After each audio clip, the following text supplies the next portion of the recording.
ये कहानी है एक पंडित की जिसका नाम रामनाथ था और उसके शानदार संघर्ष का।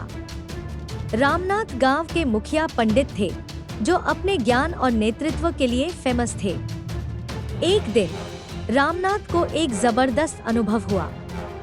उसे एक जबरदस्त संगति में दिखाई दिया जो उसे अपने कर्म और धर्म के बारे में सोचने पर मजबूर कर दिया। उसे एक दिन रात को एक सपना आया जिसमें उसे यमराज से मिलने का मौका मिला। यमराज ने रामनाथ को उनके कर्म और उनके फल के बारे में बताया। उन्होंने कहा कि कर्म फल से कोई नहीं बच सकता और भाग्य का लिखा कभी नहीं मिटता। रामनाथ उस अनुभव के बाद सोचने लगे। उन्हें समझ आ गया कि उनके कर्मों का क्या महत्व है और वे अपने धर्म के प्रति अधिक सावधान और समर्पित होकर काम करना चाहिए। एक दिन रामनाथ को एक अजीब सी घटना का सामना हुआ।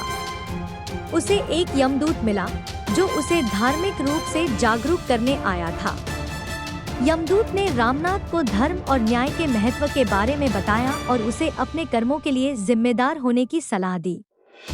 रामनाथ ने यमदूत के उपदेश को ठीक से समझा और उसे अपने जीवन के हर पल में अपनाया। वह धर्म और न्याय के प्रति समर्पित रहा और उसने अपने कर्मों के लिए सही समय पर जिम्मेदारी दिखाई। रामनाथ के उत्तरदायी काम और धार्मिक जीवन ने उसे ऊंचाई की ओर ले जाया। वह अपने गांव में एक इंस्पायरिंग सोर्स बन गए जो लोगों को धार्मिक और न्यायपूर्ण जीवन जीने के लिए प्रेरित करता था। इस कहानी से हमें यह समझ मिलता है कि कर्म फल से कोई नहीं बच सकता और हमें अपने कर्मों के लिए जिम्मेदार बनना चाहिए। हमें अपने धर्म और न्याय के प्रति समर्पित रहना चाहिए ताकि हम अपने जीवन को सच्चाई और संगठित बना सकें।